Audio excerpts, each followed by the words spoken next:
If you've ever felt like you put a lot of pressure on yourself, or you've ever called yourself a perfectionist, or you ever felt behind and overwhelmed and you know you're just being hard on yourself but you don't know how to stop, this video is for you. We're going to be talking today in this coaching video on 3 signs that you're too hard on yourself, but more importantly, what to do about it. My name is Trish Blackwell. I am your confidence coach. Let's dive in.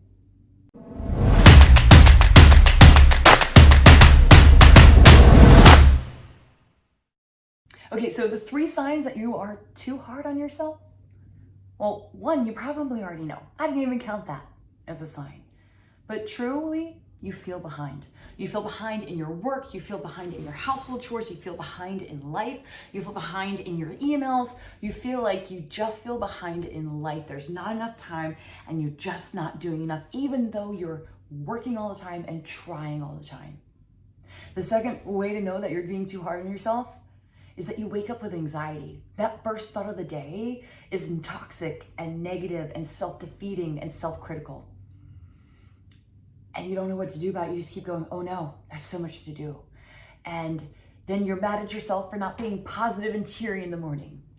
And the third way to know is that you focus more on what's not going well instead of what's focusing on right. Now that's a byproduct of perfectionism. Perfectionism maximizes what's going wrong and minimizes what's going right. It focuses on where you've messed up rather than slowing down and acknowledging just how far you've come.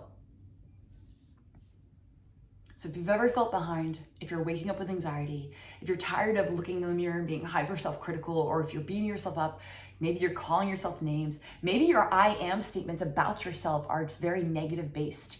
Instead of I am powerful, I am confident, I am capable, I am doing way better than I think I am. If you're ready to let it go and you're ready to change how you feel, because what this is doing, being too hard on yourself, let's talk about the byproduct of it. It's sabotaging your success and it's stealing joy from your life. I believe we were called to live the beautiful life. I feel like there is this opportunity to create beauty in the world and in your life. And when you're constantly struggling and constantly criticizing yourself, it's very hard to have joy. It's very hard to have peace. It's very hard to overflow effervescently with love. So let's talk about how to change it. I've got one main thing I want you to change. I want you to start being a friend to yourself. That's right, be a friend to yourself. Okay, so how? Well, there's a couple ways. Pay attention to your words and your conversations. Your conversation with yourself needs to be that of a conversation you would have with your best friend. Life-giving, encouraging, honest. You call each other out. You spend time with one another.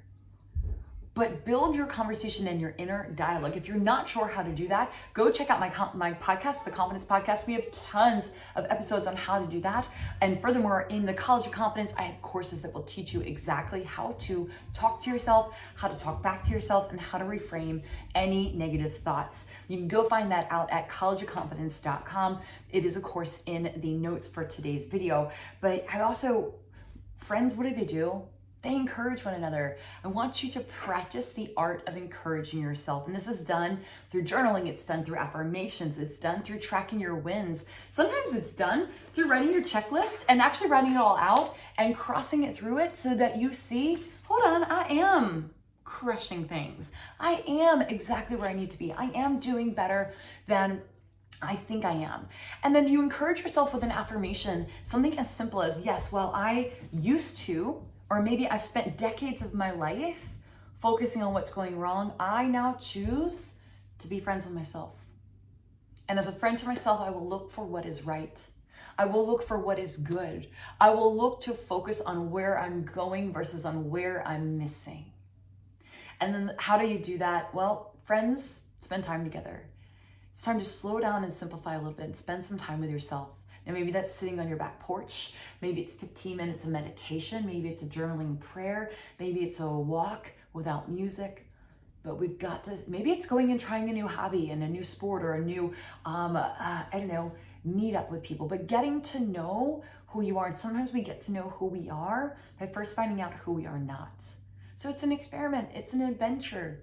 And a lot of it is based around journaling. When you spend time alone and you bring pen and paper into it, you slow down your thought process and you can look at your thoughts. You can look at your feelings. You can look at the truth and you can answer back, well, I'm really disappointed that blah, blah, blah, or I can't believe I did this. I'm feeling like I keep making it. So, and then answer it back as if a compassionate friend was answering.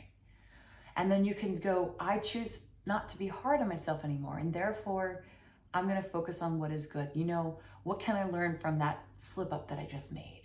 So you start having a better conversation. You can have a better conversation with yourself in your brain when you start having a better conversation with yourself with this. That's where it starts. So here's the bottom line. And I was hard on myself for years. And I still have to fight that natural tendency. It's part of my personality. But what I do know is this. It comes at a cost. So sure, can you be hard on yourself and you think that's going to get you better results? But you need to ask, has that improved my life? Is my overall life better because I've been tough on myself? Or what would happen if I trusted myself and I was kind to my future self and showed up differently with self-kindness and grace and compassion and patience? And I trusted the process.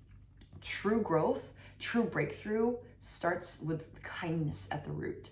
And you will show up when you have a sense of respect and kindness for your future self better than if you were beating yourself up and saying, you better do better, man. You're pathetic, you're this or that. So I want to encourage you to look at your words. Look at your words, the thoughts that you think. They're not just thoughts. You don't have to believe every one of them. They're the thoughts that you're responsible for. You are responsible for the atmosphere of your mind. What are you doing today about it? Are you going to journal? Are you going to jump in and finally join us in the College of Confidence? Are you going to comment below? Comment below, let me know. Are you willing and ready to take ownership of your thoughts? And more importantly, to be kind to yourself. We start being kind to ourselves when we realize that being hard on ourselves does not get us better results. You're literally just making your life harder and making yourself feel miserable at the same time. It's time to kick the bully to the curb and start loving yourself. Thanks, guys. Make sure you hit subscribe to this video. I want to see you hanging out on the channel, and it really does encourage me when you say hello below in the comments. So I can't wait to see you there, and I'll see you in our next video.